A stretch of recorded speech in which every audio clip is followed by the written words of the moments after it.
शुरू पहले ये है, जैसे आप मेरठ में आए थे कथा करने के लिए, तो गुरुजी मैंने मेरठ में वो चीज़ देखी थोड़ी सी कि जैसे मैं सुबह 9 बजे आ जाता था, शाम को ही जाता था प्रश्नोत्तरी के बाद में, मैं रोज देखने लगातार सब कुछ देख रहा था। गुरुजी क्षमा चाहूंगा, मैं भगवान से जुड़ा सवाल नहीं करूंगा क्योंकि मैं अपनी बुद्धि से कोई, मैं तो इंसानों से जुड़े हुए सवाल आपसे थोड़ी मार्गदर्शन। आपकी जो समस्या है वो बताओ, जल्दी बताओ। जी जी, सब थोड़ा मौका। तो मैंने देखा गुरुजी, मैंने मतलब कुछ ये देखा गुरुजी, जैसे मेरठ में ही हुआ था ये, या सब जगह बाहर जैसे आप कथा करना चाहते हैं सब जगह ऐसा होता है। गुरुजी कहते हैं कि जैसे कथा कराई यजमान परिवार ने मेरठ में, तो 2 गेट से एंट्री हो रही थी गुरुजी, पीछे वाले से आगे वाले से। मैंने देखा कि जो वो जाल लगा होता है बीच में, तो उसके आगे जो यजमान परिवार के जो भाई मिलने चिलने वाले होते हैं गुरुजी, जो जिन्हें VIP कह देते हैं, तो गुरुजी मुझे एक चीज़ वहाँ पर समझ में नहीं आई कि जो लगभग आप ये मानिए कि 100 कुर्सी आगे हैं जाल के आगे, उन 100 कुर्सी के पीछे गुरुजी मैंने वो लड़ाई देखी है वहाँ पर कि जो आपके कार्यकर्ता थे गेट पर वो भी परेशान, और जो भक्त देर से आ रहे थे 1 बजे 2 बजे 12 बजे वो भी भीड़ लगाए मतलब परेशान थे। और जो भक्त गुरुजी आपके ऐसे होते हैं पीछे कि जो अपना सब कुछ छोड़कर केवल आपको देखना चाहते हैं, वो सुबह 9 बजे आ जाते हैं, 10 बजे आ जाते हैं, तो वो तो गुरुजी पीछे बैठ रहे हैं। और जो VIP है भगवान के दरबार में, वो 2 बजे 2:30 बजे भी आ रहे हैं, तो वो आगे बैठ रहे हैं। जबकि मैंने आप कहाँ बैठते थे, आगे या पीछे? गुरुजी पहले ये बताओ, आप कहाँ बैठते थे, वहाँ आगे या पीछे? मैं तो गुरुजी आगे ही बैठता था। तो आप वहाँ VIP थे? नहीं गुरुजी, मैं तो जब आप VIP नहीं थे और आप आगे बैठते थे, तो उसी तरह वहाँ पर पानी में लोग खड़े थे, वहाँ कोई VIP गिरी नहीं थी। नहीं वो तो आपकी बात, वहाँ सब पानी में बैठ के कुर्सी में पानी में सुन रहे थे। पर मैंने वो दृश्य देखा गुरुजी। बेटा देखो, हर चीज में दोष नहीं देखना चाहिए। महीनों पुरानी बात में आप दोष लिए बैठे हैं। कोई वहाँ पर तो केवल वहाँ पर तो जो कथा कराने वाले यजमान थे वो भी बेचारे पानी में घुस के कथा सुन रहे थे, पानी में बैठे। तो मैंने देखा, वहाँ कोई VIP गिरी थी ही नहीं। और VIP कुछ नहीं होता बेटा, VIP कुछ नहीं होता, केवल व्यवस्था होती है। अब जैसे यहाँ भी हम लोगों ने यजमानों के बैठने की व्यवस्था अलग की है। क्यों की है? क्योंकि भीड़ में कोई चोर भी घुस सकता है। यजमानों के वो नाचने में लगे हैं, वो भाव में डूब रहे हो, कोई पर्स लेके भाग जाए, कोई चैन लेके भाग जाए, कोई उनका कुछ चुरा ले, तो इन सबकी भी जिम्मेदारी होती है हम सबकी कि हम आप लोगों की इस प्रकार की सुरक्षा भी करें। क्योंकि इस भीड़ में कौन चोरी करने बैठा है, कौन आपका मोबाइल निकालने बैठा है, तो थोड़ा सा एक मर्यादा है कि मर्यादा की जो लक्ष्मण रेखा है ना,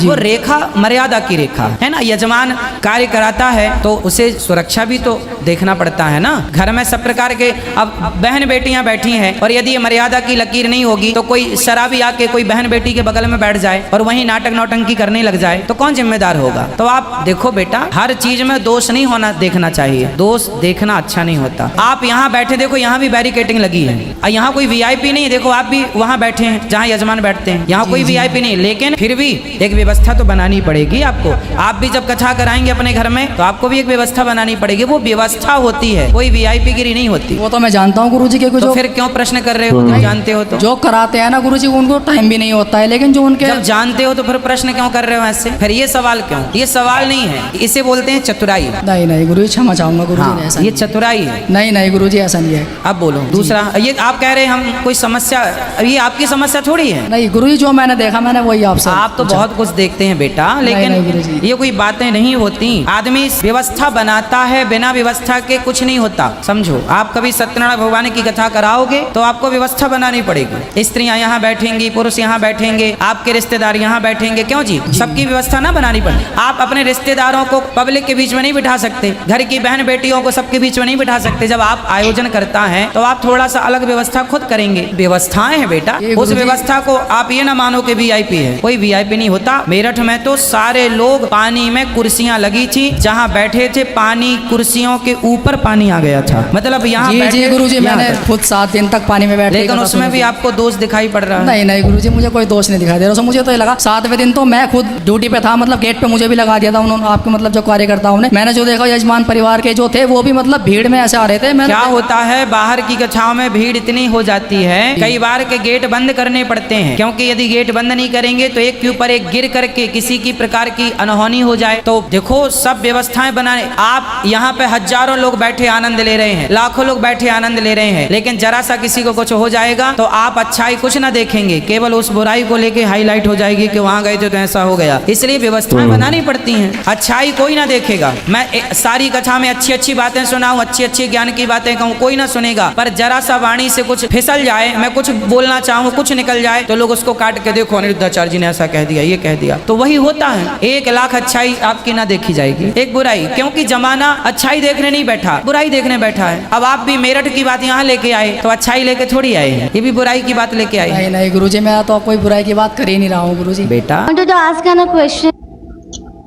डॉक्टर जाकिर नायक का ये बहुत ही प्यारा बयान है, बहुत ही अच्छा बयान है, ये आपको लाजमी सुनना चाहिए। जो 5 टाइम की नमाज बोली गई है वो अलग अलग वक्त पे इंसानी जहन और जिस्म पर क्या क्या इफ़ेक्ट डालती है या क्या क्या असर करती है, और ये नमाज का तरीका उसको भी आप थोड़ा सा एक्सप्लेन करिए जो साइंटिफिकली बैकग्राउंड हो।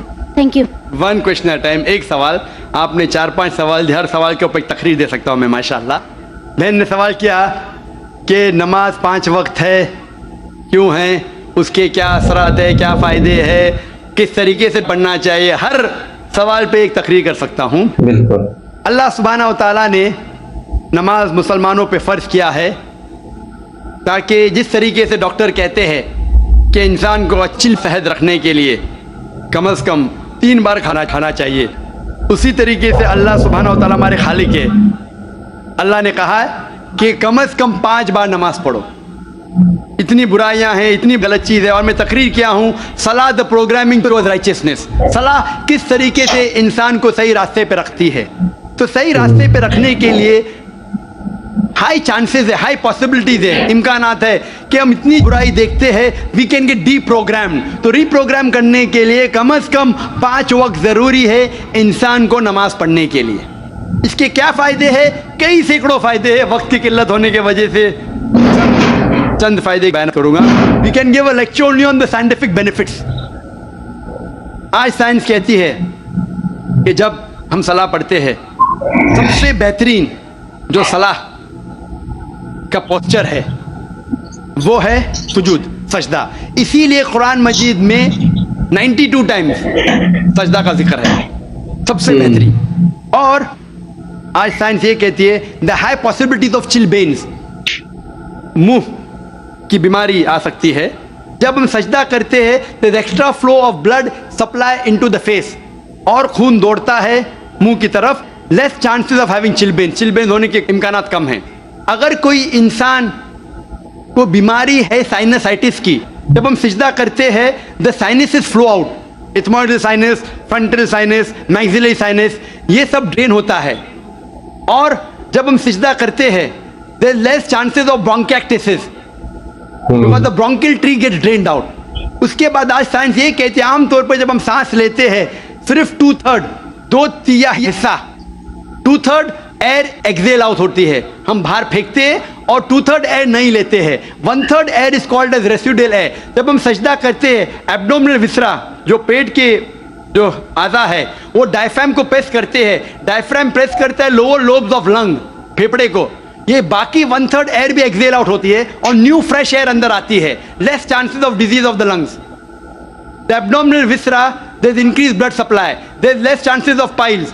मैं इसके ऊपर तकरीर कर सकता हूँ। जब हम रुकू करते हैं, सजदा करते हैं, ऊपर नीचे बैठते हैं, there is less chances of having disease of the spinal cord. जब हम ऊपर नीचे जाते हैं, the blood supply, calf is known as the external heart, calf जो है हमारे पैर का नीचे का हिस्सा, जब हम ऊपर आते हैं तो blood supply to the lower part of the body is given. ऐसे कई साइंटिफिक बेनिफिट्स है, और जानने के लिए आप मेरी तकरीर सुनिए।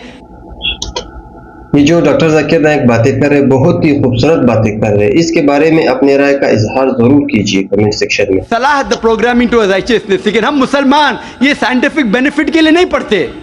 अल्लाह और अल्लाह के रसूल ने कहा नमाज पढ़ो, हम पढ़ते हैं।